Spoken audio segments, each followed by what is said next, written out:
Hello students, welcome to Unacademy Sapiens YouTube channel. This is Dr. Pranali Mishra, NEET UG Biology Educator on Unacademy. And आज के session में हम लोग करने वाले हैं बिल्कुल एक फुल सिलेबस इम्पॉर्टेंट क्वेश्चंस के मॉक कि क्या क्या क्वेश्चंस ज़्यादा आने के चांसेस है एग्जाम में। तो एक एक क्वेश्चन मैं आपको समझाऊंगी, उसका सॉल्यूशन बताऊंगी, कैसा एमसीक्यू है, कौन से चैप्टर का है एंड क्या टॉपिक्स है, रेलिवेंस है, everything. So this series is going to be very helpful for you. तो ऐसा है कि आप 33% ऑफ आपको मिलने वाला है नीट यूजी सब्सक्रिप्शन पर। तो 9 मार्च तक जो है ये ऑफ़र वैलिड है, जिसमें आपको 3 मंथ का सब्सक्रिप्शन 33% डिस्काउंट पर मिलता है एट दिस प्राइस। 6 मंथ का जो सब्सक्रिप्शन है इस डिस्काउंट पर मिलता है। So you can use the code doctor प्रणाली, है ना, आप कोड यूज़ कर सकते हो डॉक्टर प्रणाली और बिल्कुल सब्सक्रिप्शन ले सकते हो डॉक्टर प्रणाली लाइव। इससे आपको मैक्सिमम डिस्काउंट भी मिलेगा एंड पर्सनल मेंटोरशिप भी मिलेगी। Unacademy NEET UG lite Unacademy subscription, ये वाला जो सब्सक्रिप्शन होता है ये एक टेस्ट सीरीज़ का सब्सक्रिप्शन है कि अगर आप क्वेश्चन प्रैक्टिस करना चाहते हो या किसी टेस्ट सीरीज़ के लिए अटैम्प्ट करना चाहते हो तब आप इस लाइट सब्सक्रिप्शन को लोगे। इसमें आपको मॉक टेस्ट सीरीज़ मिलती है, इसमें आपको क्वेश्चन बैंक मिलता है और इन डेप्थ एनालिसिस मिलेगा विथ वीडियो सॉल्यूशन। तो आप अनअकैडमी लाइट सब्सक्रिप्शन ले सकते हैं using the same code that is doctor प्रणाली लाइव। अब ये कुछ बैचेस है बेटा जो 9th से शुरू हो रही है, इन बैचेस को भी आप क्या कर सकते हैं, ज्वाइन कर सकते हैं। ये मेरा बैच है, जो भी स्टूडेंट नीट 23 के लिए अपने आप को प्रिपेयर कर रहा है, मार्च 9 से मेरा ये एक बैच शुरू होने वाला है जिसमें मैं पूरी बायोलॉजी आप लोगों को पढ़ाऊंगी। तो आप ये बायोलॉजी यहाँ पर पूरी नीट 23 के लिए मुझसे पढ़ सकते हैं। 11th का भी सिलेबस एंड 12th का भी सिलेबस यहाँ पर कवर होगा। 1-to-1 मेंटोरशिप प्रोग्राम जो है अनअकैडमी का वो आइकॉनिक सब्सक्रिप्शन से जो है रिलेटेड है कि अगर आप आइकॉनिक सब्सक्रिप्शन लेते हैं तो आपको एक 1-to-1 लाइव मेंटोरशिप प्रोग्राम मिलता है जिसमें आप अपने मेंटर से कनेक्ट करके डाउट डिस्कस कर सकते हैं, एग्ज़ाम की स्ट्रैटेजी डिस्कस कर सकते हैं और बहुत सारी चीज़ें डिस्कस कर सकते हैं। तो ये रही बात सब्सक्रिप्शन की। अब हम हमारा जो सेशन है उसको तुरंत शुरू करते हैं, ठीक है, कि क्या क्या फुल सिलेबस मॉक है जो हमको करनी है और कैसे हम करने वाले हैं, ठीक है। तो फुल सिलेबस मॉक टेस्ट के लिए रेडी हो जाओ। एक एक क्वेश्चन मैं आप पे स्टार्ट करूँगी और डिस्कस करूँगी और हम लोग अच्छे से इस पूरी चीज़ को यहाँ पर सॉल्व करेंगे। और आप लोग ये जो आंसर्स हैं ये कमेंट बॉक्स में लिखेंगे, लाइव चैट में लिखेंगे जब भी आप इस सेशन को देख रहे हो, जिससे मुझे समझ आए कि हाँ बढ़िया तरीके से बच्चों को समझ आ रहा है। तो चलो शुरू कर दें क्या आज का session. Are you all ready? Ready हो अच्छे से? So let us start with the session. तो क्वेश्चन नंबर 1 क्या बोलता है? An important function of botanical garden is. Botanical garden का इम्पॉर्टेंट फंक्शन क्या है? मतलब देखो कि एक सुंदर सी जगह होती है, रिक्रिएशन की बिल्कुल होती है, पर ये उसका फंक्शन नहीं होता है, ठीक है। ज़रूरी नहीं है आप वहाँ पे ट्रॉपिकल प्लांट देखो, आप अलग अलग टाइप के भी प्लांट वहाँ पर देख सकते हो। ये नेचुरल हैबिटेट देती है वाइल्ड लाइफ को? नहीं, ये सिर्फ प्लांट्स के लिए होती है एंड इनको अलग से ले जाया जाता है कंजर्वेशन करने के लिए। तो जो फर्स्ट का यहाँ पर आंसर होगा दैट वुड बी सी, कि जो बोटानिकल गार्डन्स हैं वो अलाउ करते हैं ex situ conservation of germplasm. क्या करेंगे? Ex situ conservation germplasm का करवाएंगे। एक्स सीटू का क्या मतलब होता है? जब भी आप किसी चीज़ को बाहर ले जाके प्रोटेक्ट करते हो, जैसे मुझे यहाँ पर एक सीड मिला या प्लांट मिला, मैं इसको यहाँ से कहीं दूसरी जगह ले जाऊँ और वहाँ पर इसको कंजर्व करूँ, इसका जो जेनेटिक मटेरियल है, जो जर्म प्लाज्म है उसको। तो फर्स्ट का क्या आंसर हो जाएगा? फर्स्ट का आंसर हो जाएगा यहाँ पर सी। चलिए नेक्स्ट क्वेश्चन पर आते हैं। Question number 2, which of the following cell membrane component serve as recognition signal for interaction between cell? Cell है, ठीक है, ये सेल की मेम्ब्रेन है, प्लाज्मा मेम्ब्रेन या सेल मेम्ब्रेन। अब इसमें रिकॉग्निशन का काम कौन करता है? तो यहाँ पर जो रिकग्निशन का काम करेगा वो कौन करेगा? इट इज़ मेनली ग्लाइको, है ना, जो कार्बोहाइड्रेट वाला जो होगा, एंटीजन वाला जो पार्ट होगा, तो इट इज़ ग्लाइकोलिपिड और ग्लाइकोप्रोटीन। ठीक है, तो ये क्या हो जाएगा यहाँ पे answer? It will be glycolipid और ग्लाइकोप्रोटीन। चलिए क्वेश्चन नंबर 3 पर आते हैं। जैसे कि आपने देखा भी होगा कि जो आरबीसी होती है उसके ऊपर शुगर चेन्स प्रेजेंट होती है जो ब्लड ग्रुप को रिकॉग्नाइज करने में हेल्प करती है। सिमिलरली वो यही चीज़ यहाँ पे रिकॉग्निशन वाला पूछ रहे हैं। क्वेश्चन नंबर 3 पर आ जाओ। क्वेश्चन नंबर 3, क्वेश्चन नंबर 3 क्या पूछता है बेटा?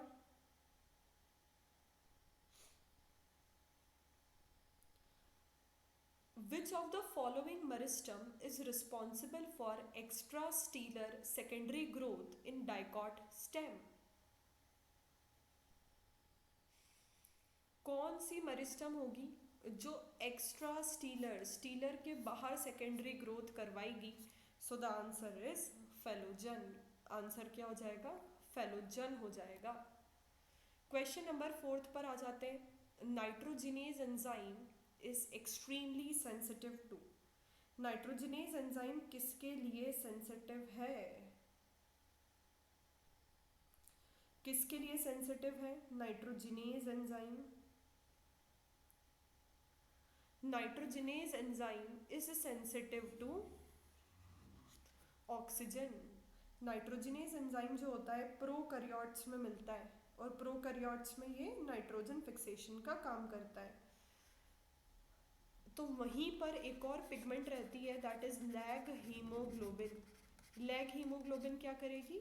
ऑक्सीजन जो है उसको स्केवेंजिंग करेगी, ऑक्सीजन को रिमूव करेगी ताकि नाइट्रोजनेज एंजाइम अपना काम कर पाए और नाइट्रोजन फिक्सेशन हो पाए। ठीक है, nitrogen fixation can take place. ये बहुत ज़्यादा यहाँ पर जरूरी होगा, 4th वाला। ठीक है, तो नाइट्रोजनेज एंजाइम्स में क्या रहेगा बेटा? ऑक्सीजन का रोल बहुत रहेगा कि ऑक्सीजन हुआ तो गड़बड़ है। ठीक है, ये हमको ध्यान रखना है। Sodium potassium pump in a cell is an example of. Sodium potassium pump किस चीज़ का एग्जाम्पल है? सोडियम पोटेशियम पंप बताओ। It is the example of active transport. Active transport का एग्जाम्पल है ये। सोडियम पोटेशियम पंप एटीपी को use करते हैं। ठीक है, एनर्जी को यूज़ करते हैं। किस चीज़ के लिए यूज़ करते हैं? कभी ट्रांसपोर्ट में, कभी आयन ट्रांसपोर्ट में, तो दैट इज एक्टिव ट्रांसपोर्ट। चलिए नेक्स्ट क्वेश्चन पर आते हैं, क्वेश्चन नंबर 6 पे। What is true about male and female gametophyte in plant kingdom? Male और फीमेल गैमेटोफाइट के बारे में क्या ट्रू है? देखिए सारे ऑप्शंस और बताइए। What is true about male and female gametophyte in plant kingdom? क्या ये दोनों ही स्टेटमेंट सही है क्या? इंडिपेंडेंट फ्री लिविंग एग्जिस्टेंस और जिम्नो एंजियो में नहीं, मेल और फीमेल गैमेटोफाइट में, है ना? The answer is C. Most significant difference between mitosis and meiosis.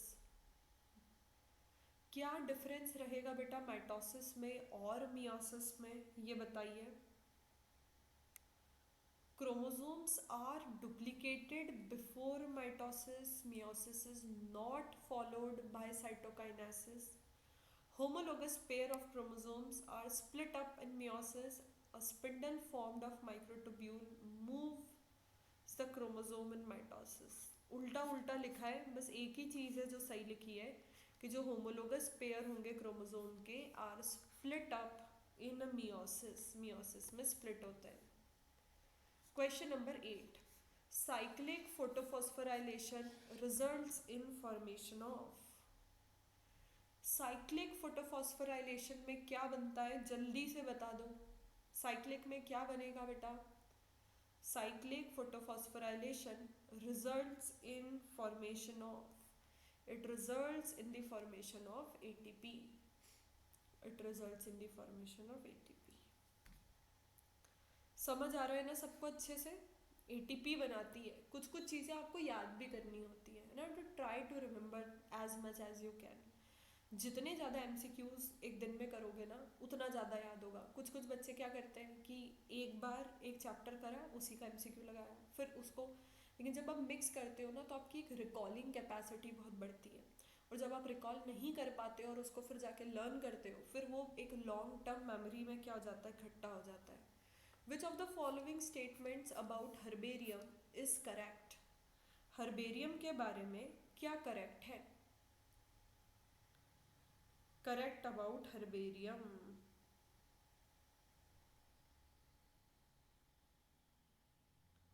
Ninth, तो स्टोर हाउस है प्लांट स्पेसिमेन का, ड्राइड और preserved on sheet.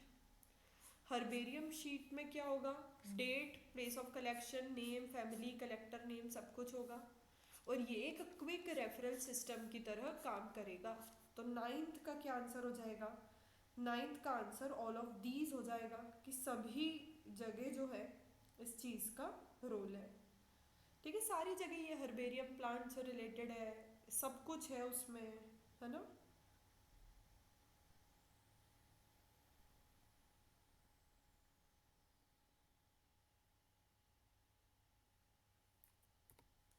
Question number 10th. Which of the following arrangement is correct from the point of view of decreasing biodiversity in angiosperms?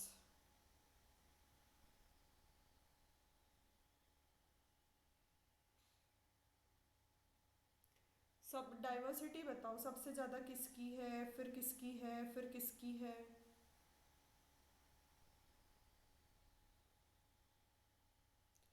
बताओ। Question number 10th, सबसे ज़्यादा कौन होगा बेटा?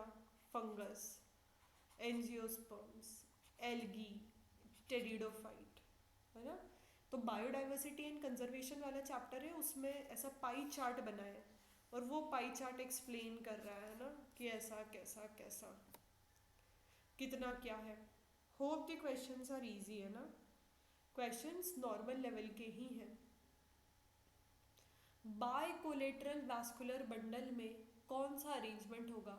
Now this question is out of NCERT, मैं इसको बता देती हूँ, रहने दो आप। बाहर फ्लोएम होगी, है ना, फिर केम्बियम होगा, फिर जाइलम होगी, फिर केम्बियम होगा, फिर फ्लोएम होगा, इस तरीके से काम चलेगा।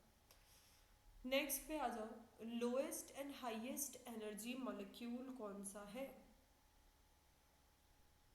लोएस्ट एनर्जी मॉलिक्यूल कौन सा है, हाईएस्ट एनर्जी मॉलिक्यूल कौन सा है, बताओ।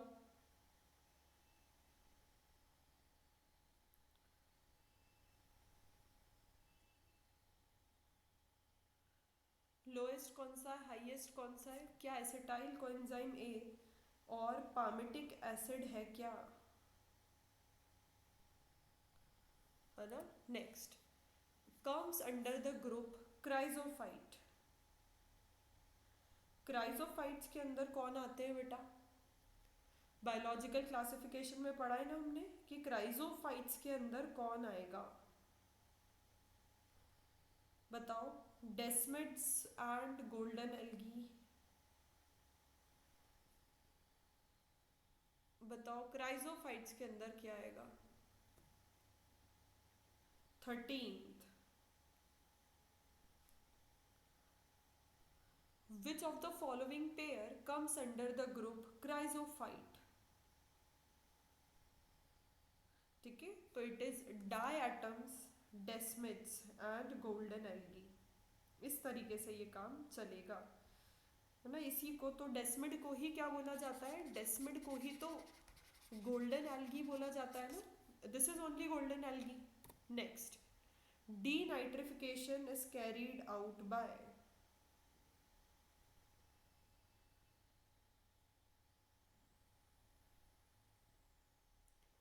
Denitrification is carried out by bacteria. Denitrification किससे होगा? सूडोमोनास एंड थायोबैसिलस, इनसे डीनाइट्रिफिकेशन होगा, है ना। ये वाला क्वेश्चन बहुत आता है एग्जाम में। Next, phellogen and phellem represents respectively, बताओ। Phellogen and phellem respectively denote,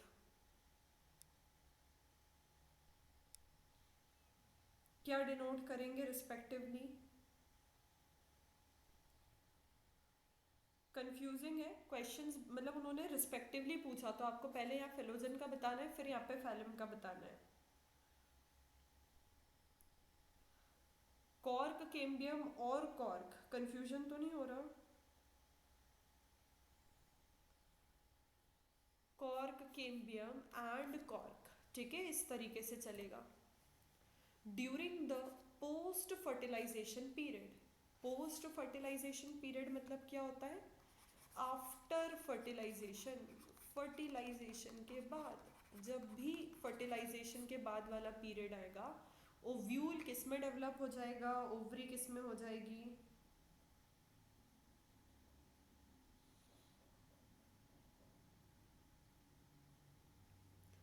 ovary किस में होती है? Ovary matures into fruit and ovule develops into seed, इस तरीके से होगी। नेक्स्ट पे आते हैं, कोई अगर कलर ब्लाइंड वुमेन है, she marries a normal visioned man, their son will be, इसमें आपको पूरा वो पुनेट बना के करोगे तो शायद ज़्यादा अच्छे से कर पाओगे, है ना। बताओ 17th वाला। देखो, अगर कोई बात कर रहा है बेटा कि कलर ब्लाइंड है, कौन? वुमेन, तो ये हो गई women, she is colour blind. अब नॉर्मल विजन्ड मैन है, एक्स वाई। अब देखो, इसको क्रॉस किया ये आया, इसको क्रॉस किया ये आया, इसको क्रॉस किया ये आया, इसको क्रॉस किया ये आया, ठीक है। अब देखो कि जो दोनों फीमेल्स आई, फीमेल कैसी आई? कैरियर आई। और मेल कैसे आ गए बेटा? तो दोनों मेल क्या आ गए? कलर ब्लाइंड आ गए। तो इससे क्या समझ में आता है कि सन हो जाएंगे कलर ब्लाइंड। तो 17th का क्या हो जाएगा? 17th का सी हो जाएगा, ठीक है। कैसे कैलकुलेट करना है बेटा, समझ आया कि नहीं आया? ऐसे क्वेश्चंस आजकल फ्रीक्वेंटली पूछे जा रहे हैं।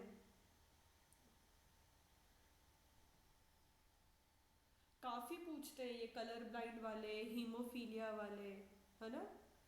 तो ये करते आना चाहिए सॉल्व, कि मैंने कैसे पुनेट स्क्वायर बना के करा, आपको भी ये चीज़ करते आनी चाहिए। Bryophytes are different from fungus in having, bryophytes और फंगस में क्या डिफरेंस है? Bryophytes are different from fungus in having. The answer will be sterile jacket layer.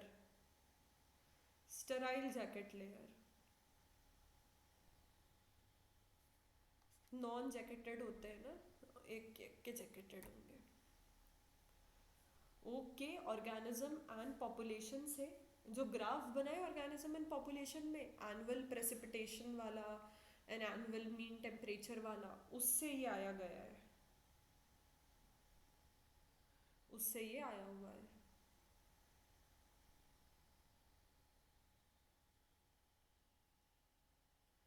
Desert regions are characterized by less than 25 centimeter of rainfall, ठीक है, less than 25 centimetre of rainfall. Match the following, match कर दो बेटा। ये वाला question मैं हमेशा बताती हूँ ना कि कितना ज़्यादा इंपॉर्टेंट है, इसी से अगले 4 क्वेश्चंस भी बना सकते हैं। ये पूछते हैं कि स्टेज में क्या होता है, किस स्टेज में क्या होता है, और ये हर स्टेज का जो पिक्यूलियर फीचर है कि मेनली इस स्टेज में ये होगा ही होगा, है ना, उस टाइप से है ये। देखो जरा किस में क्या होता है, पूरी मैच द कॉलम करो और बताओ कि किस में क्या हो रहा है।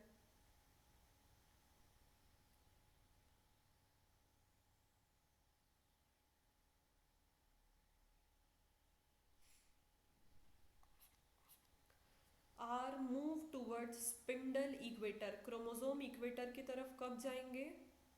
मेटाफेज में। Centrosome splits and chromatids apart, anaphase में।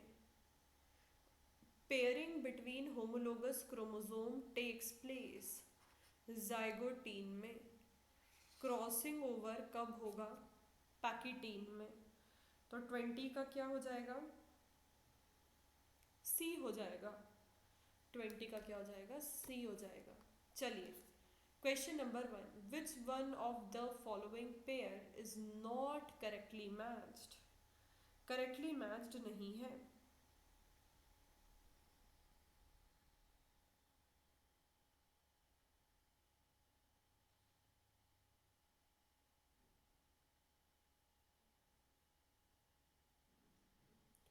बताओ 21।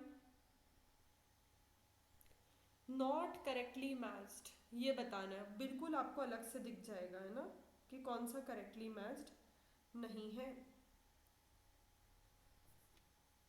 बोल्टिंग, बोल्टिंग, माल्टिंग, ये सब कौन करवाता है बताओ कमेंट बॉक्स में जल्दी से, कि बोल्टिंग कौन करवाएगा, माल्टिंग कौन करवाएगा।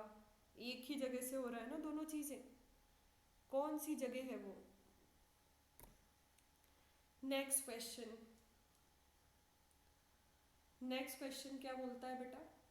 Conditions necessary for vernalization are. कौन सी कंडीशंस नेसेसरी है वर्नलाइजेशन के लिए?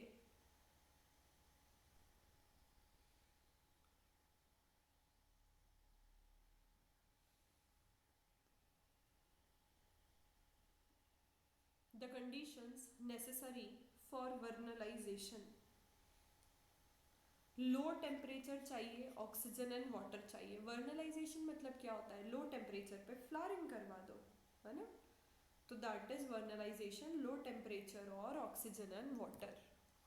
Question number 23, if you consider the combined process of photosynthesis and cellular respiration, the electron found in H2O at the beginning of the light reaction and up attaching to dash during respiration। ये पूछ रहा है कि अगर आप photosynthesis और respiration को combinedly पढ़ो तो जो इलेक्ट्रॉन्स है H2O में जो मिलते हैं ये किससे अटैच हो जाते हैं ड्यूरिंग रेस्पिरेशन? 23, O2 से हो जाते हैं to make new H2O molecule. किससे हो जाते हैं? O2 से हो जाते हैं ताकि न्यू H2O मॉलिक्यूल्स बना सके।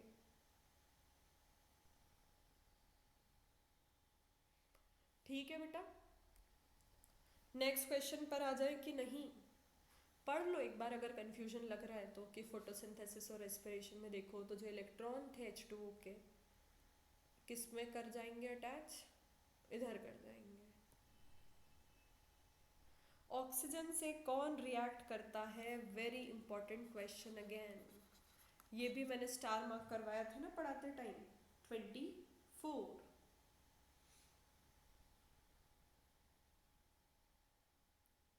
reacts with oxygen, it is cytochrome A3। Cytochrome A3 होता है, इलेक्ट्रॉन को उधर एक्सेप्ट करता है।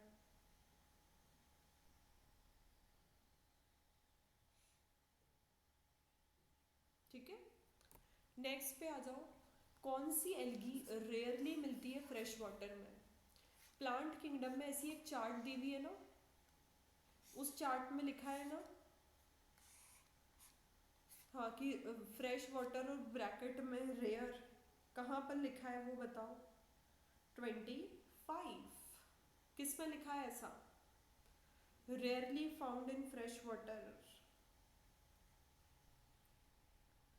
विच algae is rarely found in fresh water?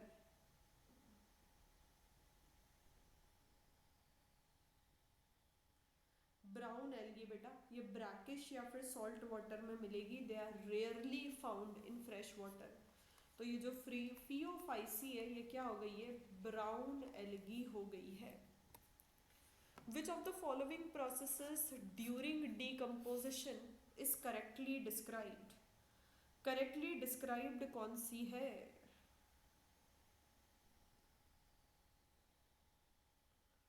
26। सारे देख लो आराम से और बताओ कि करेक्टली डिस्क्राइब्ड कौन सी है।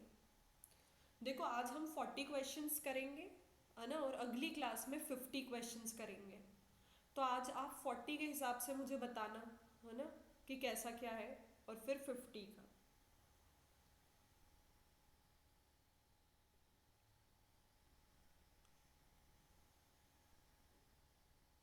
एक एक करके बताओ। ह्यूमस का जो बन जाता है, उसका जो डिग्रेडेशन होता है microbial activity, it is at very slow rate. तो ये वाला तो क्या हो गया, it is not correctly described, right. Catabolism, क्या ये लास्ट स्टेप होती है क्या? एनेरोबिक होती है क्या? सबसे पहले फ्रेगमेंटेशन, लीचिंग, कैटाबॉलिज्म साथ में ही होता है। ह्यूमिफिकेशन और मेटाबॉलिज्म मतलब फिर जो मिनरलाइजेशन है वो बाद में होता है। Water soluble inorganic nutrient rise to the top layer of the soil, seep कर जाते हैं सॉइल में, ये भी गलत है। तो बचा क्या सही? 26 का जो सही बचा that is D. Biological organization starts with, biological organization कहाँ से शुरू होता है? 27। Biological organization starts with,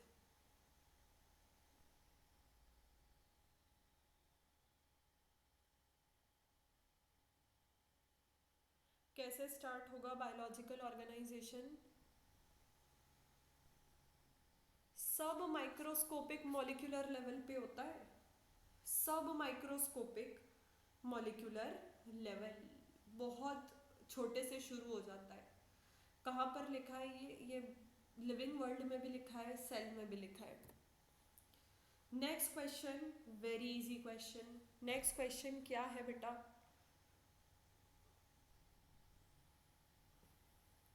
amoeboid protozoan कौन सा है? Which of the following is an example of amoeboid protozoan? Which one is amoeboid, बताओ।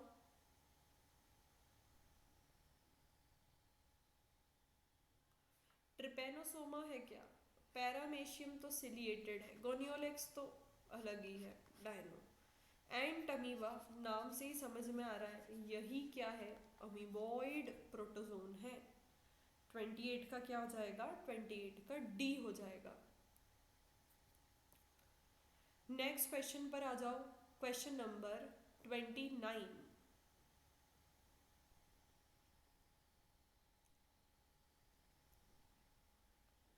Question number 29, correctly matched with to general characteristic. Correctly matched कौन सा है?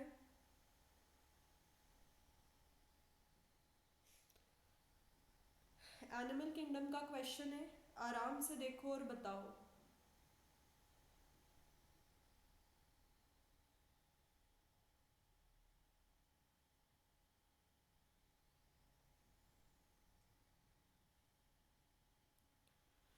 Which of the following phyla is correctly matched with its two general characteristic?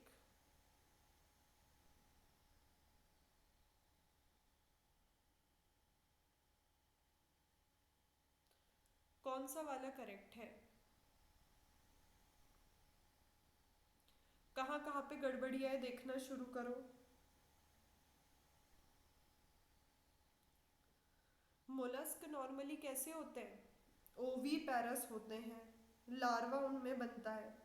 ठीक है, अब जैसे देखो arthropod में क्या हो गया कि जॉइंट अपेंडेजेस वगैरह तो हो गए, और वो रिस्पायर किससे करते हैं लेकिन? रेस्पिरेशन टू ट्रैकिया कि ट्रैकियोल्स। ठीक है, एक यहाँ पे गड़बड़ी है।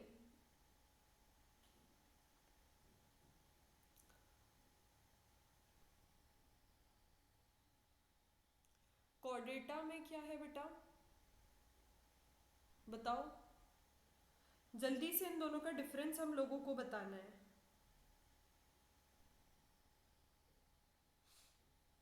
क्या सही है क्या गलत है, मैं टाइम दे रही हूँ, बिल्कुल अच्छे से लगा लो। सही क्या हो गया यहाँ पे, मोलस्क वाला सही हो गया, ठीक है, ये वाला अपना सही है, बाकी सब में क्या है, गड़बड़ी है।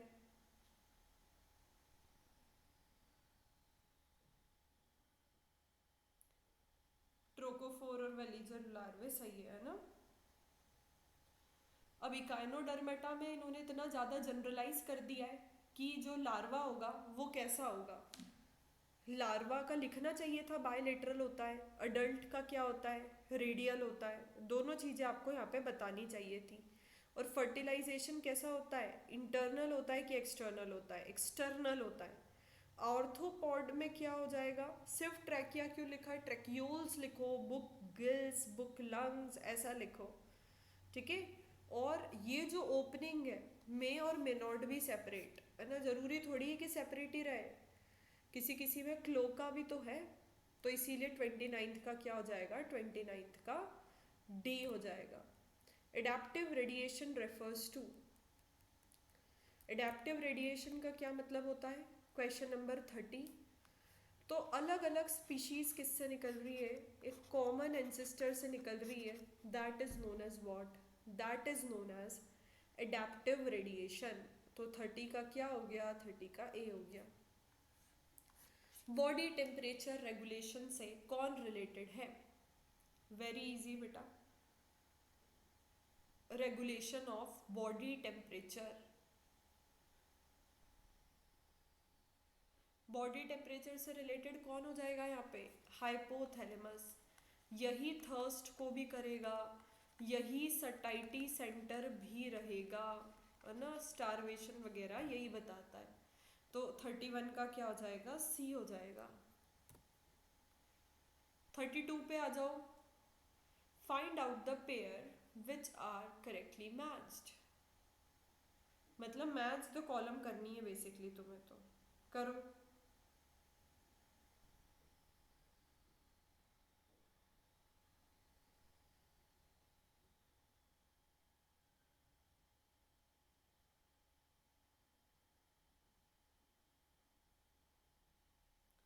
क्वेश्चन नंबर 32,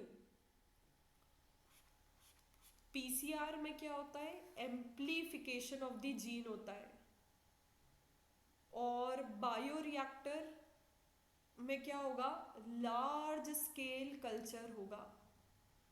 जीन गन में एलियन डीएनए को होस्ट सेल, और इको आर1 रेस्ट्रिक्शन इंडोन्यूक्लियेज।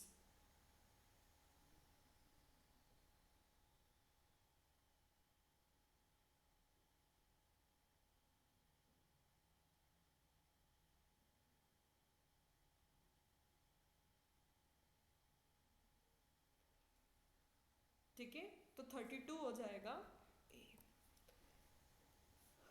इंडिया क्या one horned rhinoceros, one horn rhinoceros कहाँ पर मिलेगा,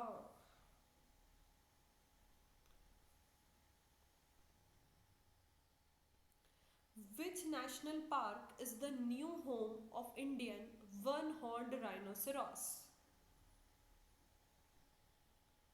नया नया कहाँ पर हुआ है, ये कभी कभी एक एक्स्ट्रा जीके वाला क्वेश्चन पूछ लेते हैं, डूडवा, ये चीजें तुम्हें यहीं पता चलती है मॉक में। चलो, एसएससी आईडी किसकी डेफिशिएंसी से होता है, 34, एसएससी आईडी किसकी डेफिशिएंसी से होगा, severe combined immunodeficiency syndrome is caused due to deficiency of, किसकी डेफिशिएंसी की वजह से, it is caused due to deficiency of ADA, adenosine deaminase, ठीक है, adenosine deaminase. recombinant DNA can be transformed into host cell by, recombinant DNA transfer हो सकते हैं into host cell. कैसे हो सकते हैं?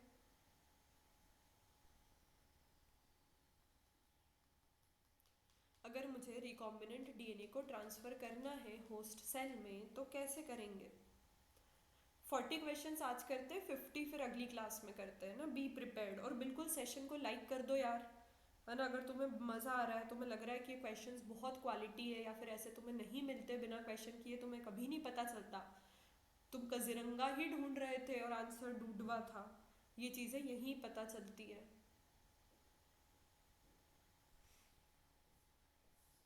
35 पे आ जाओ। Recombinant DNA can be transferred into host cell by, repeat कर रही हूँ, recombinant DNA can be transferred into host cell by, कैसे ट्रांसफर होते हैं?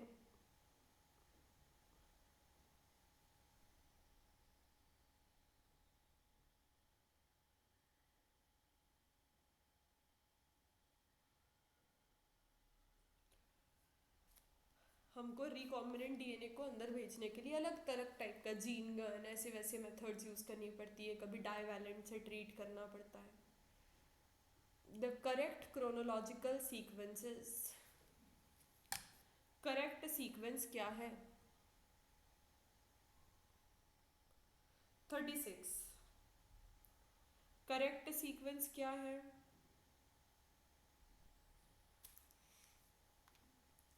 सबसे पहले होती है लैक्टोटीन, फिर क्या होती है जाइगोटीन, फिर क्या होता है पैकीटीन, फिर क्या होता है डिप्लोटीन, फिर क्या होता है डाइकाइनेसिस।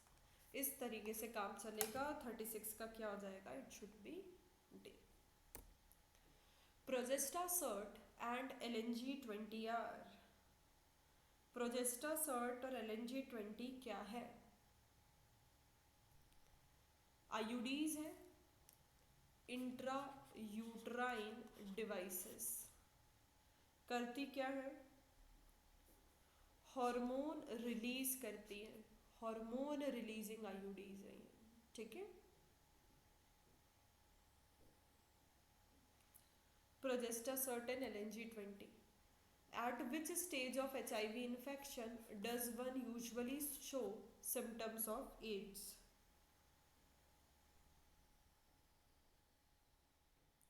एड्स के सिम्टम्स कब शो होते हैं?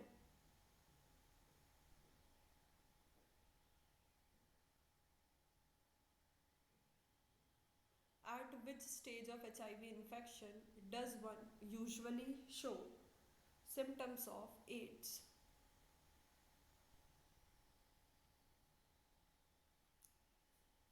जब सिम्टम्स दिखने लगेंगे बेटा, कब दिखने लगेंगे? जब HIV रेप्लिकेट करेगा, टी हेल्पर लिम्फोसाइट्स के नंबर को कम कर देगा, तब सिम्टम्स दिखने लगेंगे। 38 का क्या हो जाएगा? सी। नेक्स्ट पे आते हैं। विच of the following is a chordate feature not shared by non chordate? Chordate feature है जो बिल्कुल भी कहाँ नहीं मिलेगा? नॉन कॉर्डेट्स में नहीं मिलेगा। कौन कौन से होते हैं बेटा, बताओ जल्दी से। तो मेटामेरिज्म तो क्या होता है? एनालीडा में भी दिखता है, आर्थ्रोपोडा में भी दिखता है, कॉर्डेटा में भी दिखता है। ये सारी चीज़ें भी इधर उधर दिख सकती है। बायलेटरल सिमेट्री तो आप देखो ना कितने सारे में दिखता है, प्लेटीहेलमिन्थिस में, एस्केलिमेंथिस में, आर्थ्रोपोडा में, है ना। ये सब मिलते ही जाएगा। कौन सी चीज़ नहीं मिलेगी किसी में भी? तो it is pharyngeal gill slits, जो क्या हो जाएगा? एक स्पेसिफिक कैरेक्टर है सिर्फ और सिर्फ कॉर्डेटा का। नेक्स्ट क्वेश्चन पे आ जाओ। कॉलम 1 और कॉलम 2 को मैच करना है यहाँ पे, ठीक है। मैच कॉलम 1 विथ कॉलम 2, ये 4 ऑप्शंस हैं यहाँ पे। अब जरा इसको जल्दी से क्या कर दो, मैच कर दो कि क्या रहेगा, कि जो ऑपरेटर साइट है उसमें क्या रहेगा। आखिरी क्वेश्चन है ये आज का, बाकी जो नेक्स्ट 50 क्वेश्चंस होंगे वो हम अगली क्लास में कर लेंगे। Match column 1 with column 2, operator site, binding site for RNA polymerase, promoter site, structural gene, regulator gene, सभी चीजें बता दो जल्दी से।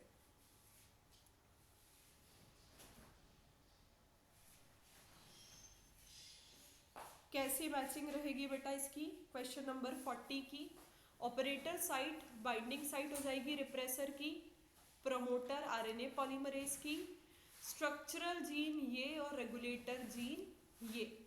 इस तरीके से हम इसको मैच कर देंगे।